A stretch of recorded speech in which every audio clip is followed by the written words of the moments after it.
नमस्कार दोस्तों, आज हम सुनेंगे दीपावली की पौराणिक कथा। एक बार भगवान विष्णु जी माता लक्ष्मी जी के साथ पृथ्वी पर घूमने आए।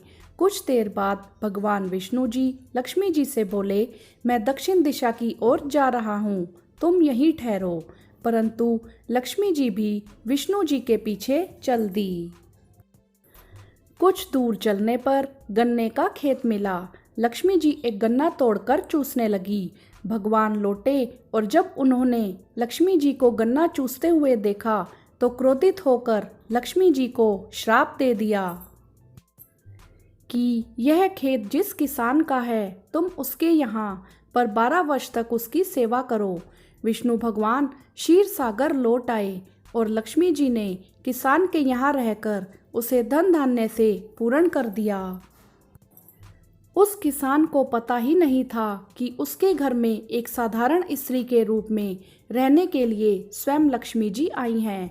12 वर्ष के बाद लक्ष्मी जी भगवान विष्णु जी के पास जाने के लिए तैयार हो गई, परंतु किसान ने उन्हें जाने नहीं दिया। श्राप की अवधि पूर्ण होने पर भगवान विष्णु जी स्वयं लक्ष्मी को वापस लेने आए, परंतु किसान ने लक्ष्मी जी को रोक लिया। इस पर विष्णु भगवान ने उस किसान से कहा कि तुम परिवार सहित गंगा स्नान करने जाओ और इन कोड़ियों को भी गंगा जल में छोड़ देना। तुम्हारे आने तक मैं यहीं रहूंगा। किसान गंगा नदी में स्नान करने पहुंचा और गंगा में कोड़ियां डालते ही 4 भुजाएं निकली, जिन्होंने वे कोड़ियां अपने पास ले ली। यह देखकर किसान ने गंगा जी से पूछा कि यह 4 हाथ किसके हैं। गंगा जी ने किसान को बताया कि यह चारों हाथ मेरे ही थे। तुमने जो कोड़ियां मुझे भेंट की हैं वह तुम्हें किसने दी हैं। किसान बोला कि मेरे घर पर एक स्त्री और पुरुष आए हैं। तभी गंगा जी बोली, वे लक्ष्मी जी और भगवान विष्णु जी हैं। तुम लक्ष्मी जी को जाने मत देना, नहीं तो पुनः निर्धन हो जाओगे।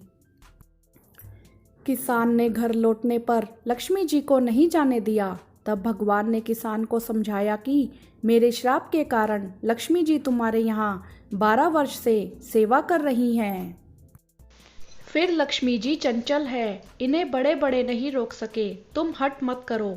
फिर लक्ष्मी जी बोली, हे किसान, यदि तुम मुझे रोकना चाहते हो तो दिवाली पर तुम अपना घर स्वच्छ रखना, घर को खूब सजा कर रखना, घी के दीपक जला कर रखना। मैं तुम्हारे घर आऊंगी, तुम उस समय जब मेरी पूजा करोगे तो मैं अवश्य रहूंगी। किसान ने लक्ष्मी जी की बात मान ली और लक्ष्मी जी द्वारा बताई गई विधि से पूजा की। उसका घर धन धान्य से भर गया। इस प्रकार किसान प्रतिवर्ष लक्ष्मी जी को पूजने लगा तथा अन्य लोग भी लक्ष्मी जी का पूजन करने लगे। वीडियो को लाइक करें, शेयर करें और चैनल को सब्सक्राइब भी करें। धन्यवाद।